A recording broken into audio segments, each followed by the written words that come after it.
Kita ingin minta tanggapan dari Ibu Irma. Kalau tadi beberapa pandangan mengatakan kalau bisa klaster ketenagakerjaan dikeluarkan saja. Jangan sampai sekarang malah disepakati tetap berlaku yang lama. Cipta kerja Ibu Irma. Iya, Nasdem sih sejak awal memang klaster ketenagakerjaan ini kita nggak kepingin itu masuk di Omnibus Law karena kacau. Karena pasti akan membuat kegaduhan baru nantinya. Seperti yang saya bilang tadi di Undang-Undang Nomor 12 tadi kan itu sudah menjadi presiden buruk ketika kemudian gubernur misalnya tersandera karena ada tekanan-tekanan misalnya dari menteri dan lain sebagainya. Kan ini sebenarnya nggak boleh terjadi. Itu yang saya bilang waktu saya masih di Komisi 9 bahwa Omnibus Law ini harus mengeluarkan klaster tenaga kerjaan. Kalau yang lain sih okay, menurut saya nggak ada masalah karena memang harus diatur. Pada saat itu seperti yang Dedi bilang tadi bahwa Indonesia ini butuh investor, butuh investasi masuk. Ya, kita jangan cuma mikirin bahwa mohon maaf ya, saya ini buruh, saya ketua umum serikat buruh. Tapi saya nggak mau cuma mikirin buruh-buruh yang sudah bekerja. Rakyat Indonesia yang berjuta-juta yang masih belum bekerja itu dipikirkan oleh pemerintah untuk bisa bekerja, maka kemudian investasi harus masuk. Kemudahan berinvestasi juga harus dijaga. Itu sebenarnya visi dan misi Omnibus Law ini, kenapa kemudian Presiden mempercepat undang-undang ini. Nah, kalau ada sekarang ya, kalau ternyata setelah di review kembali oleh MK, ada hal-hal yang harus diperbaiki, ayo kita perbaiki. Soal substansi ya, atau sudut pandang yang disampaikan Ferry tadi ya monggo-monggo aja. Ferry kan sebagai ahli hukum tata negara ya silakan saja punya sudut pandang seperti yang disampaikan beliau, tapi saya juga punya sudut pandang sendiri.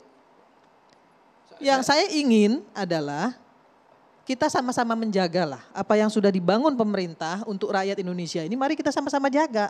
Kalau ada yang harus kita perbaiki ya kita perbaiki. DPR nanti akan memperbaiki. Mbak Irma. Enggak, sebentar. DPR akan memperbaiki ya. Saya berharap nanti insya Allah saya bulan depan bisa masuk ke DPR lagi bulan ini ya. Mantap bulan ini saya bisa masuk lagi ke DPR. Iya. Komisaris dilepas atau enggak nih? Oh ya pasti dong. Enggak dong, enggak boleh. Harus lepas. Saya akan masuk lagi ke DPR insya Allah. Dan saya akan berjuang bersama-sama dengan teman-teman DPR. Saya ingin menambahkan. Kita akan luruskan semuanya. Yang saya tambahkan kurang-kurang kita akan tambah. Harus dipahami. Yang berlebih kita luruskan. Nah, harus dipahami ini juga. Selalu mengatakan bahwa Undang-Undang Ketenagakerjaan hanya melindungi orang yang bekerja. Salah. Di seluruh dunia Undang-Undang Ketenagakerjaan itu dibuat untuk sifatnya social protection floor. Perlindungan dasar. Dengan demikian orang yang ingin masuk dalam pasar kerja, dia harus dilindungi. Misal orang masuk mau bekerja, capek-capek di sekolahin D3, S1, masuknya outsourcing. Dengan menggunakan Omnibus Law seumur hidup. Nah oleh karena itu undang-undang ini pada dibuat saat juga saya dan untuk teman-teman, memastikan pada saat bahwa saya, mereka yang memasuki pasar kerja dilindungi oleh negara. Pada Jadi artinya saat sebelum saya bekerja dan teman-teman, dan saat bekerja itu harus dilindungi. Saya dan Demikian. teman-teman bersama-sama bekerja di koalisi anti utang, kemudian saya juga ada di Infit bersama teman-teman sama Mbak Bini Buhori. Kita sudah bikin kok yang namanya social protection to labor itu kita sudah bikin. Jadi nggak usah ngomong lagi sama saya soal itu, karena itu bagian dari jiwa saya gitu. Mantap Jadi sekali. perlu juga soal substansi itu belum dipertimbangkan MK. Karena itu makanya saya tadi cara bilang prosedurnya Ferdi, salah. Jadi Uni jangan terbalik. Jadi karena paketnya dibatalkan, maka seluruh materinya juga saya batal. nggak pernah terbalik. Pandangan positif saya begitu. Harus Anda hargai. Saya menghargai sudut pandangan Anda sebagai ahli hukum tata negara. Silakan monggo kerso. Jadi tapi Anda juga harus menghargai saya apa yang saya sampaikan. Pandangan Uni. Saya mau menjelaskan pandangan hukum tata negaranya begini. Ya silakan saja. Ini tidak teorinya Ferry Amsari. Seluruh pakar hukum tata negara. Enggak, berbeda. Enggak, saya mau jelaskan. Begitu sudah diuji formil, maka undang-undangnya hancur. Banyak ahli hukum tata negara yang berbeda pandangan dengan Anda gitu. Jadi nggak semuanya sama. Yang ditonton banyak orang ini, saya tantang kalau ada satu pakar hukum tata negara. Yang nggak usah ngomong ke saya, ngomong aja sama mereka. yang mengatakan kalau uji formil sudah dibatalkan, materi muatannya masih berlaku. Ya, silakan saya aja. tantang dan persilakan. Tapi kan Pasti Presiden tidak juga ada. dapat masukan, Itu Mas Ferry. pelajaran dasar Presiden juga dapat anak masukan dari S1 para itu hukum nih. tata Ya, negara, Mas silakan Ferry. aja. Ya, Karena setuju. sudut pandang Saya kita setuju berbeda. dengan Bang ya. Ferry. Ya. Kalau uji formil sudah dinyatakan keputusannya, maka material gugur, Loh, batal, Presiden kita tidak bisa bahkan jalan. menyatakan loh masih berlaku. Kan Presiden tidak belajar hukum ya. Ya. Kan tapi Saya kasih punya tahu, juga tentunya dari anak pakar-pakar hukum tata S1, negara. S2, S3, istana. semuanya yang belajar hukum, pasti ketika uji formil dinyatakan inkonstitusional, maka satu undang-undangnya itu batal dengan isi-isinya. Bang Said, apakah ini termasuk dengan sistem outsourcing, pengupahan, pesangon, semuanya dianggap UMP, batal? UMK. Yes, ada 2 hakim Mahkamah Konstitusi yang menyatakan upah, pasal tentang upah, outsourcing, jam kerja, PHK dipermudah, batal demi hukum. Anwar Usman, Ketua MK, dan satu lagi adalah Pak Arif. Dengan demikian menjelaskan, memang Undang-Undang Cipta Kerja, klaster ketenagakerjaan, keluarkan. Proses 2 tahun gak usah tunggu. Seminggu keluarin Perpu yang menyatakan Undang-Undang Cipta Kerja, klaster ketenagakerjaan dikeluarkan. Selesai, upah naik seperti Undang-Undang 13 2003, PP nomor 278 2015, aksi-aksi berhenti. Perusahaan Demikian. bagaimana Bang yang sekarang masih menjalankan Bagi undang-undang yang itu? tidak mampu, kita bikin satu klausul. Kita udah usul ke gubernur yang mengalami pandemi COVID-19. Banyak. Dia mengalami pukulan ekonomi krisis. Tidak perlu naik upah minimum. UMKM tidak perlu naik upah minimum. Tapi jangan ada penumpang gelap. Nah, yang jangan mampu. sampai nanti dimanfaatkan. Masa perusahaan Toyota naik upahnya per hari Rp1.250. Malu, super malu. Kita negara besok jadi ketua G20. Negara terkaya nomor 7. Masa upahnya setengah harga toilet. Kalau ngomong-ngomong upah, UMR, ini ada pertanyaan dari netizen kita, dari pemirsa untuk Mbak Irma. Bu Irma, apakah zaman Pak Jokowi dan Pak Ahok sebagai gubernur, UU Cipta Kerja ini sudah ada? Sehingga berani di Pak Jokowi dan Pak Ahok, beranikah mengeluarkan keputusan UMR atau UMK jika kondisinya sama? Misalnya Mbak Irma, silakan. Tadi sempat disinggung soal di awal.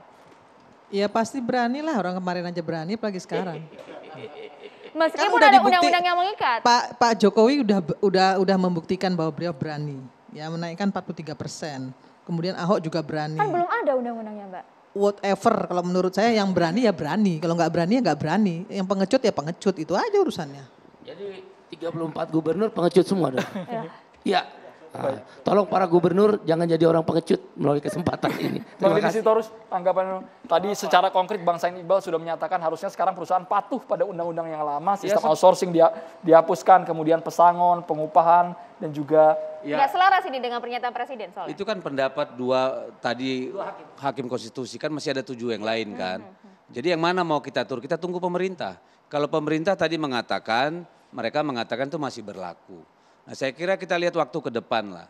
Kita akan berkonsultasi dengan pemerintah soal bagaimana menyikapi ini. Ya soal apa langkah-langkah yang harus diambil. Karena kita juga belum tahu pasti, kan baru saja terjadi Pak Presiden menyatakan sikapnya dan setelah ini mungkin akan ada komunikasi parlemen dengan pemerintah. upaya perbaikannya bagaimana Bang dari Saya belum DPR? tahu, saya belum ngomong sama DPR. Oke, karena 2 tahun tenggat waktu yang cukup panjang ya Maria ya. Cukup panjang juga, tapi mungkinkah kemudian legislatif yang bicara. Balik, kembali ke balik. nanti badan legislasi lah yang kemudian akan Baik. mengurus hal ini, Bang Ferry? Ya, sifat putusan MK itu kan final and binding. Sekaligus erga omnes, berlaku untuk semuanya. Termasuk kepada presiden, kepada balik, dan segala macamnya juga harus berlaku. Nah, oleh karena itu, saya sepakat kalau memang partai-partai sudah ingin memperbaikinya, perbagi sesuai dengan Undang-Undang 12, jangan kemudian menafsirkan berbeda-beda, mudah-mudahan betul-betul taat dengan MK. Saya juga sering tidak setuju dengan putusan MK, tetapi ya harus taat. Boleh beda pandangan, nih Irma punya cara berpandangnya sendiri, Bang Sitorus juga boleh, tetapi yang mengikat secara hukum adalah tafsir di dalam putusan MK itu sendiri, tidak yang lain-lain begitu ya. 2 tahun ini cukup waktunya? Kalau bicara cukup tidak cukup tergantung kegigihan DPR. Kalau kemarin bisa dalam ukuran beberapa bulan, kenapa tidak dicoba saja sekarang? Kalau pakai logika sederhana tidak mungkin. Ya. Karena kalau diperhatikan target-target yang dilakukan oleh DPR tiap tahunnya, itu jarang sih yang berhasil maksimal menyelesaikan 10 undang-undang, baru awal pandemik yang Maksud 10. Mas Ferry akan batal secara permanen? Bayangkan 10 saja tidak sanggup, apalagi memperbaiki 78 undang-undang sekaligus. Karena kan di situ jelas kan, jika kemudian tidak bisa diperbaiki selama kurun waktu 2 tahun itu inkonstitusional Maka permanen. inkonstitusional permanen. Ya, saran saya sih cabut klaster ketenagakerjaan. Meredakan ketegangan politik sesaat sambil memperbaiki 2 tahun ke depan. Demikian. Baik, Ibu Mbak Irma. Irma. Saya sepakat dengan Pak Presiden, tetap jalan sambil ada perbaikan. Baik, Bang Deddy. Ya, saya kira tadi kan bukan kembali ke 79 undang-undang ya. Karena itu sudah mengambil intisarinya ke dalam undang-undang Omnibus Law. Dan saya kira 2 tahun waktu yang panjang untuk pemerintah, untuk DPR dan pemerintah mengikuti apa yang diinginkan secara definitif oleh MK ya, soal cacat formal dan prosedural.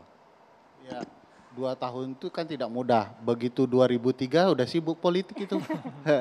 Nah, itu kan asumsi kita. Mudah-mudahan tidak lah. Mudah-mudahan ya. tidak. Baik. Tapi kan sekarang yang Yang paling penting kemudian dalam waktu berlaku cepat ini, Presiden harus mengambil alih komando dari tangan Menteri Mendagri, Menko Polhukam tentang upah minimum. Gubernur harus punya keberanian merevisi SK Gubernur tentang kenaikan upah minimum. Karena eskalasi gerakannya akan makin meningkat dan mengganggu situasi Sebentar politik. Bang Said, kalau tidak diakomodir akan apa ini dari KSPI? Mogok nasional. Mogok Kami akan nasional. mogok nasional. 6 sampai 8 November kita akan melakukan mogok Mas nasional. Andro, kan di pembatalan ini, yang bersyarat ini kan tidak soal upah buruh saja. Ya, Ada soal lingkungan hidup ya, ada petani ya, ada kemudian misalnya soal pajak daerah Ini kan isu yang diambil terkininya kewenangannya soal ke pusat Ferry ini semua. yang nggak begitu ya. gatal digaruk-garuk juga. Ya yang gatal aja lah digaruk. Yang nggak gatal krusial, malah Mas Ferry. digaruk-garuk. Yang krusial upah Jadi minimum. jangan Saya mendengarkan jangan provokasi keluhan juga lah. Kepala daerah di seluruh Indonesia tapi nggak berani ngomong. Mas, Ya itu salah ini satunya tadi saya adalah udah bilang pajak-pajak itu. daerah itu Masalah ditarik itu sudah ke pusat inherent di melalui dalam Undang-Undang semua Cipta undang-undang Kerja. itu. Nah sekarang visi terbesarnya kita mau keberpihakan ada di mana. Kan tadi ada kepentingan yang besar dan segala macam, itu untuk Indonesia kok. Makanya kan dari awal sudah jelas mana yang kita mau supaya penolakan atau katakanlah keberatan terhadap undang-undang ini terutama kan ada di klaster ketenagakerjaan. Yang Mulai lain-lain dengan itu mencabut- kita butuhkan adalah penyeimbang. Mulai mencabut PP nomor Ketika 36 kita 2021. bicara soal mempermudah investasi, tentu aspek perlindungan masyarakat, apalagi masyarakat adat, masyarakat sekitar hutan ya, soal lingkungan, sumber daya alam juga harus ada di sana. Tetapi itu nanti lagi lah kita bicarakan, proses bukan 2 tahun. sekarang. 2 tahun. Iya. Dan kalau Makanya soal buruh, saya kira gini PP aja deh. 36 aja cabut, Menurut nah, saya titik. gubernur-gubernur ini ya sudahlah. Ya Kalau cabut memang PP 36. ini kan hanya berlaku naik itu. Itu gampang Hanya bener untuk itu. yang mampu, terutama yang Jakarta, jangan ngasih lempar bola Iya. gitu loh. Jakarta akan naik besok Pak, insya Oke. Allah. Enggak, Insya kalau Allah. dicabut Berapa banyak? komprominya mau berapa Puas persen nggak? naiknya dari Konfederasi 4 sampai Serikat 5%. Pekerja? Oh ya Pas udah. Karena sampai pakai 5%. PP nomor 78 2015. Udah selesai itu. Kemudian kita bahas itu yang baru, lain-lain. Itu baru Nah, mantap. PP Ya. 36 cabut. Malam ini saksi fakta menjelaskan besok PP 36 dicabut. Saya Jika perlu tidak. Jika tidak, aksi jernihkan mogok sedikit nasional. Jangan sampai kita memperbaiki undang-undang berdasarkan putusan MK atau Undang-Undang 12 hanya karena teman-teman buruh demo. Nanti teman-teman buruh berhasil, yang lain demo.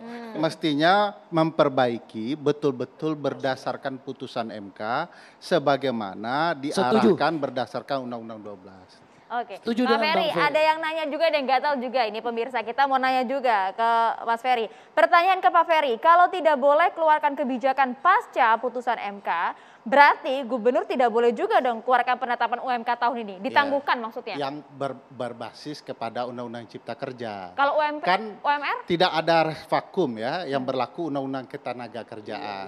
Iya tetap bisa gubernur mengeluarkan. Jadi itu tidak jadi soal ya. Strategis tadi itu Ya, ya. ini bukan soal perdebatan antara pihak Jokowi dan pihak Anies. Ini semata-mata soal Kita konstitusi. bicara Ya. dulu dengan aspek yang diatur oleh keputusan MK itu, ya cacat formal prosedural. Ya. Nah di situ aja kita fokusnya gitu, Ya. tidak merembet kepada yang lain-lain. Ya. Tapi kan harapan kita tadi ini kan harapan supaya tidak menimbulkan perdebatan yang luas dan berkepanjangan. bagaimana gitu Ada kan. baiknya, itu kan baru usul. Nanti kita tunggu sikap DPR dan pemerintah. Ada baiknya Gitu loh. secepatnya mencabut PP nomor Ya, 3 itu sudah didengar berkali-kali dari tadi, Pak. Dan keluarkan klaster ketenagakerjaan agar para gubernur tidak tertekan.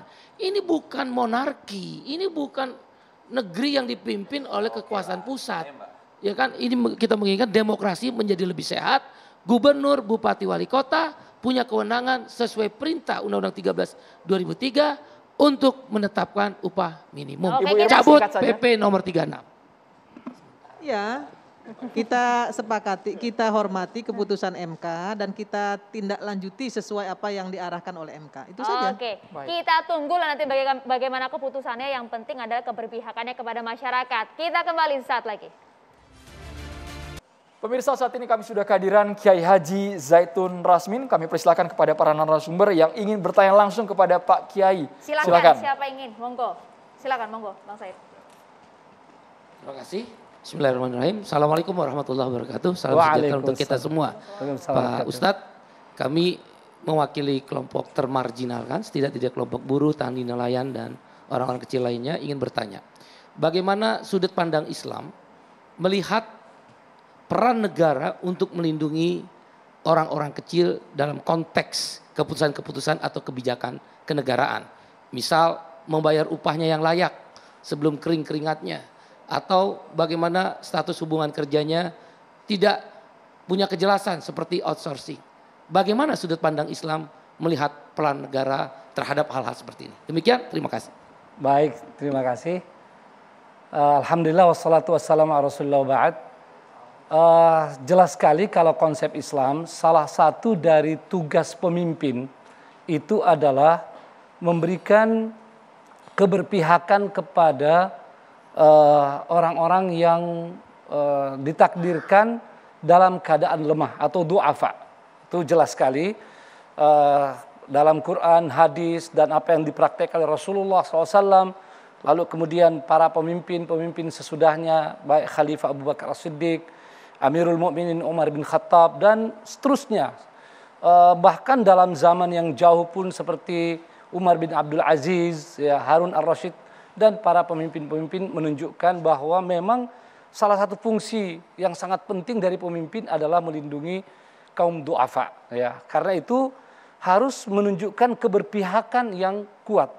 Tetapi kita tidak boleh lupa bahwa Islam sebagai agama yang lengkap dan sempurna juga tidak menginginkan para pengusaha, para investor itu diabaikan. Mereka juga sangat dilindungi. Makanya ketika Rasulullah SAW ya dalam sebuah hadis diminta untuk menetapkan harga, ya, at-tas'ir, itu kemudian tidak serta-merta Nabi SAW menetapkan harga. Ya, begitu pula para pemimpin-pemimpin berikutnya. Artinya para pengusaha ini tentu harus diberikan keleluasaan di dalam mengatur usaha mereka, ya, perniagaan mereka. Kecuali kalau terjadi kedoliman yang sangat nyata, ya.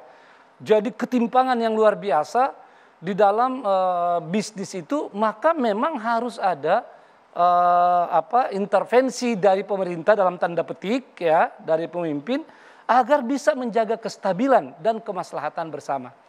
Namun kita perlu ketahui, ini ada pertanyaan lagi atau saya lanjut? Lanjut. Oh, lanjut saja. Kita perlu ketahui bahwa memang jadi pemimpin bukanlah sesuatu yang mudah, bahkan sangat berat. Ya. Jelas sekali dalam konsep Islam, ya, seorang jadi pemimpin itu luar biasa. Memang keutamaannya, memang pahalanya begitu besar, ya. Ada kemuliaan di dunia ini dan kemuliaan di akhirat. Salah satu yang dilindungi di hari kiamat nanti adalah para pemimpin. Kalau mereka melaksanakan kepemimpinan dengan sebaik-baiknya, itu dilindungi dari 7 golongan saja. Ketika orang semua kepanasan, salah satunya adalah para pemimpin. Kalau mereka menjalankan kepemimpinan dengan sebaik-baiknya, salah satunya adalah mereka berlaku adil.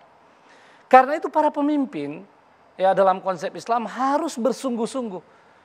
Siapa yang tidak bersungguh-sungguh dalam kepemimpinannya itu sudah jadi dosa. Ya. Jadi tidak bersungguh-sungguh saya jadi dosa. Bagaimana kalau terang-terangan kemudian melanggar atau kemudian tidak memperhatikan rakyatnya. Makanya selain bersungguh-sungguh, para pemimpin harus banyak berdoa kepada Yang Maha Kuasa.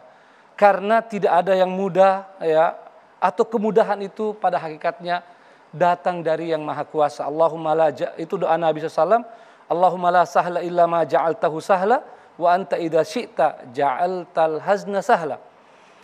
Dan yang kedua, bahwa ya pemimpin harus bisa banyak mendengar, ya, dari rakyatnya, agar kepemimpinannya dapat dilaksanakan dengan sebaik-baiknya. Bisa mendengar, dan tentu bukan sekedar mendengar. Sebab kalau cuma didengar tanpa suatu perhatian dan tanpa upaya memberikan solusi, itu juga tidak menyelesaikan masalah. Makanya Muawiyah radhiyallahu anhu ditanya, ini setelah gonjang-ganjing di zaman Utsman, kemudian di zaman Ali radhiyallahu anhu ajmain. Di zaman Muawiyah sudah mulai ada ketenangan, ketentraman. Orang-orang bertanya, apa resepnya? Kata Muawiyah, saya resepnya cuma seutas benang. Orang kaget, seutas benang? Iya, benang itu saya pegang satu sisinya dan rakyatku memegang sisi yang lainnya. Kalau mereka menariknya, saya olorkan, ya. Saya olorkan. Kalau mereka ada tuntutan dan mereka mempunyai dasar yang kuat, saya penuhi, ya. Tapi kalau untuk hal-hal kemaslahatan umum, perlu penegakan hukum dan lain sebagainya, saya tarik benang itu, ya. Dan seni agar benang itu tidak putus, inilah yang juga harus dikuasai oleh para pemimpin. Selain menguasai hukum, menguasai perundang-undangan, teori politik, seni dalam kepemimpinan, agar benang yang tadi bisa ditarik ulur itu jangan sampai putus. Sebab ini memang masalah. Nah, tentu saja satu lagi, agar pemimpin kita berhasil, kita semua harus membantunya, ya. Dan dalam Islam jelas sekali nasihat, ad-dinun nasihat. Salah satunya nasihat itu adalah kepada para pemimpin. Dan nasihat yang dimaksud adalah sabar, memberi kepercayaan, mendengar dan taat selama tidak melanggar, ya. Yang kedua adalah selalu menyampaikan masukan. Seperti acara catatan demokrasi ini bahagian daripada membantu pemimpin, ya, dan termasuk para pembicaranya. Dan yang ketiga, membantu dengan apa yang kita bisa, tenaga, waktu, termasuk harta. Jadi para investor, para pengusaha tentu sangat perlu membantu pemerintah dan tentu masyarakat dengan bantuan harta mereka di saat-saat krisis. Dan terakhir sekali, pada akhirnya mari kita semua berusaha untuk menyelesaikan masalah, mencari jalan keluar terhadap berbagai krisis yang dialami bangsa kita atau persoalan bangsa kita dengan semangat kebersamaan, rasa cinta, selalu saling percaya.